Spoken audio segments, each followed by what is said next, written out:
Да. Ние го договоривме, јас си платив веќе, не си неодговорна. Не должи. Јас дошли. Добар ден, официјално Јорвина. Јас сум Весна Филиповска, овде сум улога на секретар на Научното здружение за аутизам. Меѓутоа, секогаш кажувам дека ми е голема среќа, веројатно, во мојава кариера, да, можам да наречам кариера како специјален едукатор, да, покрај тоа што сум секретар во здруженијето и работам на овие проекти, некако ги црпиме сите знаења. Работам и во училиште, во основно училиште во општина Карпош, односно во Владо Тасевски, и некако се прави спојка помеѓу сето она што ние го учиме, го црпаме како искуство, како нови техники, нов начин на работа од сите земји до сега што сме учествувале како партнери, бидејќи знаете секоја земја си носи некои своји новитети, нов начин на работа. Ние навистина ќе кажам дека сме изненадени за тоа што не многу доцниме од некои земји, дека сме некаде со техниките и методологиите на работа, така што секогаш ни е навистина задоволство да седнеме со различни партнери и да ги споделиме искуства. Во овој проект за учениците со аутизам преку физичко образование, односно подршка на овие ученици, навистина ми е драго што не зборуваме само теоретски што би било, кога би било, и тоа да го оставиме на една хартија или на една презентација која што вие ќе ја чуете и потоа нели секој излегува и си оди со своите обврски и тука некако се губи во етерот. Туку ова е проект, како и сите претходни на Македонското научно здружение за аутизам, кој што се имплементира директно кај оние кои што е најпотребно, и секогаш кога застануваме во улога на презентери, во улога на обучувачи или во било и каква да е улога, секогаш точно зборуваме од искуства, не само од тоа како теоретски би изгледало и во некоја замислена варијанта. Она што сакам да го кажам пред нели, бидејќи навистина малку долга агенда и верувам дека уште некој ќе има обврски ќе треба да не напушти. Би сакала додека се сите тука да кажам една голема благодарност за сите, особено од представници на општините, бидејќи како што знаете, вие сте буквално нели гласот, да кажам, меѓу сите училишта, така што навистина би ни било драго доколку овие искуства кои што ќе ги споделиме, овој метод со вие рочилата кои што ги го споделиме, кои што се уште е еден новитет, иако во другите земји тоа веќе беше, мислам, позната, да кажам, барем алатка, ние имавме мака додека ја проучиме, меѓутоа, навистина би било драго доколку во училиштата во кои што се на вашата територија ги споделите барем сите оние продукти, да кажам, што ќе имаме од овој проект, односно ова за кое што сега ќе зборуваме во оваа сесија јас, колешката Теа и колегата Фики, се поглавја кои што излегоа како еден од производите на овој проект, односно прирачник за наставници кој што секој наставник по физичко, секој оделенец или било кој кој што работи воспитувачи во градите и слично, може да го превземе бесплатно и да го спроведе на часовите по физичко.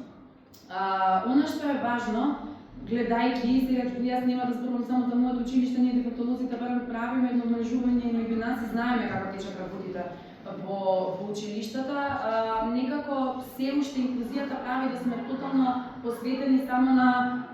најчесто во 80% би се изразила на пишување, читање, детето да го способиме, математика, природни науки, нели сето она што нас образованието ни го наметнува, а некако најмалку внимание се обрнува баш на овој физички развој, кој што забораваме дека некако оди рака под рака. Значи, движењето е зборувањето, движењето и математиката, движењето и размислувањето и потикнувањето на мислењето, целиот развој. И најчесто не е тоа поради наставниците, не е тоа поради родителите, поради дефектолозите, него најчесто условите во нашите училишта, во нашите стали по физичко образование треба да се прави еден доста пријатна атмосфера за децата со аутизам, особено оние кои што имаат сензорни проблеми, бидејќи е навистина кучно, навистина гласно многу деца и тоа за жал наставниците како и самата организација на училиштата, искуствено го зборувам, тешко го хендлаат, ќе кажам, тешко рекуваат на него. Поради тоа иницијативата беше да се направи прирачник во кој што ние кратко, бидејќи повеќето од вас не се наставници или дефектолози, па да подробно да навлегуваме во која вежба како се спроведува и слично, тој че веќе го направивме со наставниците и воспитувачите од градинки, бидејќи ова се вежби кои што се наменети, мислам дека прв пат учествуваме во вакво нешто каде што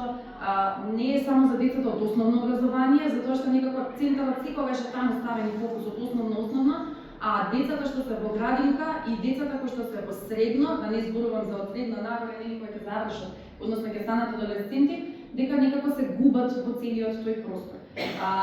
Така што, значи, би сакала да споделите со вашите колеги преку општината и слично, бидејќи јас тоа го правам во моето училиште, во оние кои што дефектолози ме познаваат, па нели ги делиме ресурсите, меѓутоа фино би било да училиштата и надвор, мислам, во било која општина да можат барем како ресурс да го користат за физичко образование кај децата со аутизам. Накратко ќе ве запознаеме во, односно ќе ве запознам и ќе ве поведам во оваа презентација, која што ќе ја направам малку по-простана, бидејќи наставниците си ги добија тие знаења, кои што им благодарам на сите кои што присуствуваа. Чисто да ве запознам за кога ќе го споделите тоа на колегите како општини, како представници на општините, да нели знаете барем за што станува збор и да знаете во која насока се движи целиот овој проект. Јас представувам две подрачја од прилачникот кој што го има и на македонски, и на англиски, и на турски, и на литвански јазик, односно на сите јазици од партнерите. Во ова подрачје, значи, имам 3 инклузивни планови за часот по физичко образование. Една е детска јога приказна, која што е, значи, се адаптирани според возраста, но наставниците навистина можат да го прилагодат и согласно потенцијалите на детето. Значи не се држат само дека јогата ќе правиме кај дете од градинка, туку ако имате дете кој што е пониско функционално, слободно можете да ги користите овој тип на вежби. Животинска гимнастика, таа е наменета првично за ученици од основно образование и учење на ориентација во просторот, тоа е нешто кое што би требало да се работи на часовите по физичко образование за средношколци. Она кое што сакам да го кажам дека сите ние во оваа истражувачка фаза која што имавме, потоа ќе ги видите вие рочилата, тоа е вториот дел да кажам од оваа сесија, од овој денешен настан, ќе ги видите вежбите кои што ќе треба децата, односно ги прават, и драго ми е што овој настан направен баш кога ние веќе завршивме со целиот тој проект, па баш можеме искуствено да кажеме дали има резултати, какви се резултатите, дали постигнавме нешто, значи буквално зборуваме веќе за факти. Во однос на подрачјето, на што сега го презентирам, значи сите вежби ги пробавме со децата и она што сакаме да истакнеме дека во однос на подрачјата гледавме да вежбите бидат наменети и прилагодливи за македонските образовни институции, затоа што кога ќе отидете во Литванија, например, кога бевме цели изненадени што се тие имаат од опрема, што се ние немаме и тогаш онака ви доаѓа еден убав едукативен шамар до каде сме. Меѓутоа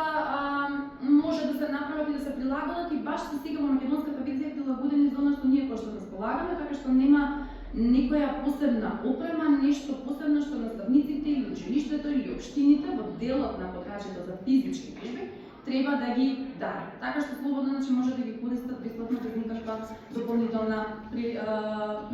дополнително прилагодување. Што добиваме, ова веројатно си го знаете наставниците, ова го знаеме и ние и сите возрастни, нели, со самото вежбање всушност ги подобруваме моторните, социјалните, емоционалните вештините и самите деца и она што сакам да го напоменам како баш како искуство, веројатно не се очекува да наставниците секој час бидејќи знаеме дека има 30 ученици, 2 паралелки делат, губеле часови, уште една паралелка делат, дека навистина е тешко, меѓутоа ова би било барем во неделата еднаш до 2 пати да може да ги вклучат барем на 15 на 20 минути по салите за да почне тој развој кај децата со аутизам, бидејќи најчесто се надвор од салата, најчесто се препорачуваат ресурсни соби, сензорни соби, како и да ги наречеме, и навистина некогаш тоа не функционира онака како што би требало за сите деца, вклучително децата кои што се ставаат типичен развој, било каква потешкотија. Чисто само ќе ве запознам вака со лекциите, да знаете како е гледам прилачник. Детската јога, значи тие всушност слушаат приказни, кога ќе забележите оние можеби кои што знаат во градинка или кои што работат, не знам дали некогаш некој имал искуство, баш кога ќе ги седнат во занимална и кога треба да слушаат одредена приказна и да прават одредени движења, значи буквално одговараат на целиот курикулум кој што го има предучилишното образование, така што се фокусираат, значи ја слушаат приказната да направат одредени движења, како едно животно, например, давање на дирекции за стани, оди, тргни, седни. Тоа се дирекции кои што ние ги учиме на часот по македонски јазик, дали детето тоа што ќе го прочита знае што прочитало и дали го разбира, меѓутоа баш кога ќе се направи содржање некако ја правиме целата комплетна слика кај самото дете. Значи, овие приказни кои што ги има, може да се најдат на интернет. Ние имаме и конкретна шаблон приказна во самиот приучник, кој што воспитувачот ја чита и едноставно децата заедно седнати ги глумат движењата на животните. Она што ние го искусивме за време на оваа 6-месечна фаза е дека оваа вежба, односно се она што беше со јогата и со животните, многу беше забавна на сите, па дури на адолесценти, значи и некако интересно на крај и видеото и сликите од самите тие вежби, некако интересна кохезија правеа да и малите и големите вежбаат заедно и некако им дојде доста забавно и како некоја социјална интеракција помеѓу нив, колку и да е таа можеби ограничена и проста, ќе кажам, несложена комуникација, меѓутоа сите некако мотивирано во група почнаа да работат и тука се направи баш кохезија на самата група, независно од способностите, можностите, интересите на детето, ниту пак од возраст. Еве кратко нешто како изгледа, јас ги извадив овие слики чисто да видите како одат часовите, значи правевме групи од деца, гледате дека има од различна возраст деца и пред нив стои коцка каде што тие им се паѓа одредено животно или одредена некога поза која што треба да ја направат и тоа им беше доста интересно. Значи кога ќе видите не треба никаков дел, никаква адаптација, дури и ова дете најдесно, веројатно не беше така десно, што го гледате каде што е колешката, теа значи е дете кој што е навистина со големи сензорни предизвици, меѓутоа кога ќе пристапите, кога ќе видите дека другите деца вежбаат, уме да направи барем делумно 1 до 2 движења, што тоа и за родителот кога споделивме беше навистина многу супер. Така што и во сала, например, или во училница, кога имаат физичко, во едно кјоше може да се направи една мала група од неколку деца, за да може да ги пробаат вежбите, за нив делува навистина интересно. Ова е со животните, која што е поделена, тоа е лекцијата 2. Истата фаза, значи исто. Ги гледаат животните, тука потикнуваат, сега знам, наставниците ние го имавме тоа исто и пак искуствено го кажувам, како предизвик да кажуваме, ние немаме време и го разбираме тоа, меѓутоа затоа тука е асистентот најчесто кој што ќе помогне на самото дете. Единствено, она кое што бараме да им се даде насока да точно знаат што прават, бидејќи секогаш и асистентите не се доволно обучени како да го потикнат физичкиот развој. Затоа велиме наставниците по физичко, еленскиот наставник или предметниот и дефектологот или асистент. Нема и тука некоја посебна опрема, оние меки душеци веќе ги имаме по салите, обрачи имаме, значи на свирче што знам дека наставниците секогаш го користат, значи буквално се ресурсите кои што ги имаме по основните училишта. Ги именуваат животните, ги прават нивните звуци, значи правите, како се викаш, интеграција, мислам дека во образованието се вика кога интегрирате 2 или 3 содржини, корелација, кога например македонски го поврзувате со математика, ходите преку ликовна нистата тема и се прави една целина, е тоа она што сакаме да го постигнеме и кај преку физичкото образование. Не заборавајте и добро да го посочите тоа и на колегите дека фино е пак да биде во некоја групна активност, да не е тоа пак 1 на 1, затоа што не добиваме инклузија, него повторно добиваме дете кое што е ставено меѓу многу деца, меѓутоа работи 1 на 1 и никако ја нема повторно тимската работа. А ова се вежби кои што навистина може барем во и тоа го зборувавме со наставниците, барем во периодот на истегнување на крајот часот по физичко, може да се направи 5-минутна ваква вежба каде што и детето учествувајќи преку јогата ќе може да биде активно за време на часот. Еве тоа. Гледате, ви требаат картички со животни, како прави жирафата, како стои фламингото, како стои. Сега тука имате дете кое што е најдесно исто со теа, дете кое што е веќе основно образование 4 или 5, имате лево дете градинка, значи наставно сите сакаат да учествуваат и навистина им се интересни. Третата лекција, која што има ориентација во простор, ова е малку за пофункционални деца. Чисто да знаат како да се ориентираат во просторот, да најдат својни предмети, ова беше предизвик за нас. Не велам не, затоа што доаѓа доста ниско или тешко функционални деца на овие часови, значи ги немавме лесните случаи, туку баш предизвик цел стоеше пред нас. така што ориентацијата секогаш оди потешко кај нив, меѓутоа доколку се направи во вид на игра, барање на конкретен, например, на конкретен предмет кој што нив ги интересира, па да го позиционирате, па да им кажете еве го тука е, дојди десно и слично, значи тие полека успевавме да веќе на 4-тиот или 5-тиот час да направиме некое насочено движење кон одреден предмет, што може би делува демотивирачко за други, меѓутоа за нас делуваше онака стрикно, затоа што да успеете да насочите дете по дирекција дојди лево, дојди десно или дојди право или дојди позади мене, тоа за нискофункционално дете навистина не секогаш е успешно. Кои се активностите, она што го кажав, значи се може да се нумерираат предметите или да се даваат бројки, да се кријат или било што, тоа веќе и до самата фантазија на наставникот, но фино е да се учи ориентацијата, бидејќи едноставно ориентацијата во самиот простор им дава ориентација на работниот простор кратка, читање, пишување и се останато. Оваа социјална приказна, ја кажавме и на наставниците, би било убаво да ја користат, чисто како ресурс, бидејќи знаеме и дека сме ограничени секогаш со ресурси. Сами треба да се слуваме, сами треба да се слуваме, преведуваме од англиски и тоа некако ни одзема време, па никогаш сме демотивирани, кратиме на брзинка. И сега ни е драго што ги имаме овие ресурси и чисто да знаете дека веројатно тоа и особено дефектолозите го знаат, меѓутоа за некои што не се можеби туку внесени во оваа тематика. Социјалните приказни баш на кратко му прават една подготовка на самото дете, што следува. Многу го користиме во училиштата, меѓутоа фино е кога вака мрежно ги споделуваме ресурсите за да може да ги споделуваат и во другите училишта, да не се мачиме со креирање на нешто свој да ни одземе време и енергија. Значи постапно асистентот најчесто или наставникот го воведува детето преку социјална приказна, инструмент кој што ми е познат на сите, дека има физичко, чисто за да нема тантруми, чисто за да нема неочекувани реакции на самото дете. За второто подрече, ангажирање на ученици со групни активности, значи она што кажав, важно е да детето приде помеѓу своите врсници, важно е да се постапи инклузивно, а не само како поставеност наметната во околината, така што овдека има вежби и ова е сликано баш во моето училиште кај што ги имаме пробувано. Математика и бројови преку физичко образование, ова е оделение и ова сите деца што ги гледате се со типичен развој, чисто да видите дека може да се вметне, значи кај деца кои што се во таа развојна фаза, ова се деца од кои лани беа првачиња, сега се големи вторачиња, им беше навистина интересно, па така ако имате инклузирано дете во нивната паралелка, можете да го направите за време на часот по математика и навистина прави една фина атмосфера, особено кога ќе видите дека нешто поинато се случува, отколку 2+3 бројалката и сето на нешто обично го правиме во тој курикулум и во таа програма. Целта ја кажав, значи движењето инаку тука, движењето е всушност да ги погодуваат точињата во дупките кои што ги има и ова ќе ви кажам, ова е значи искористено од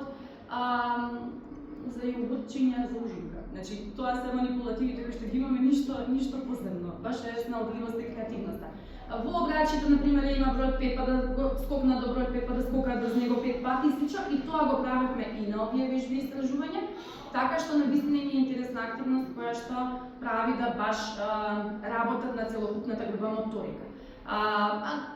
Содржат активности за загревање, значи не биве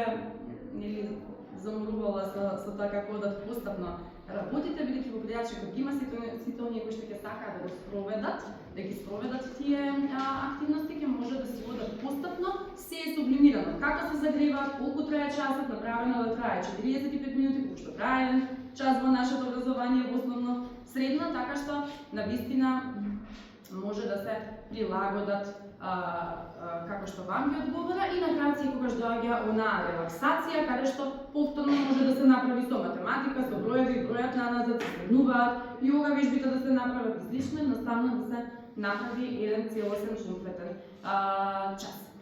Втората вежба која што имаат, карлинг или диск, ние се фативме за глава кога видовме карлингот и се смеевме баш кога ги спремав презентациите, кога требаше наставници да обучуваме, бидејќи не е нешто толку типично за нашите училишта, нашето секојдневие или нашиот менталитет. Меѓутоа нормално секогаш ќе си најдеме, или тоа ни е веројатно во генетика, секогаш ќе си најдеме некоја замена, која што налик личи на тоа, ама не е тоа, но имаме манипулативи. Така што, например, карлингот го заменивме со како еден вид на куглање, рушење на пречки, рушење на конуси, со диск, со топка. Внимавајте, мислам, и тоа е вежба, значи кратки лимитирани вежби, меѓутоа треба да оди да го земе, треба да се врати на почетната линија, треба да фрли, треба да ги поводи плечките, така што и тоа е дел од самиот процес. Еве како изгледаше во владата Српски, еве како изгледа кога ги правиме со теа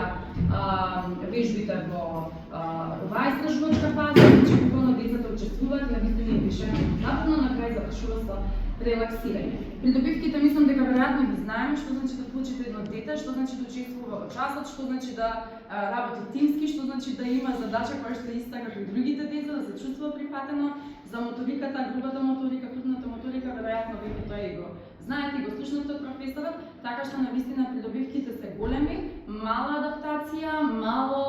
вложување, мало користење на ресурсите кои што веќе ги имаме како готови, навистина многу би значило за овие деца, така што додека сте туку уште еднаш ви благодарам што издвоивте време, излеговте од просториите каде што работите и можеби слушнате нешто кое што ќе биде корисно. Ако е за две деца корисно во, не знам, во 10 училишта, ние повторно сме среќни, бидејќи навистина во втората фаза ќе зборуваме за резултатите, добивме стварно супер резултати за кои што бевме ужасно скептични, така што навистина мислам дека преди да се проба не е ништо страшно и не е ништо сложено. Благодарам уште еднаш, пробав да видам брза.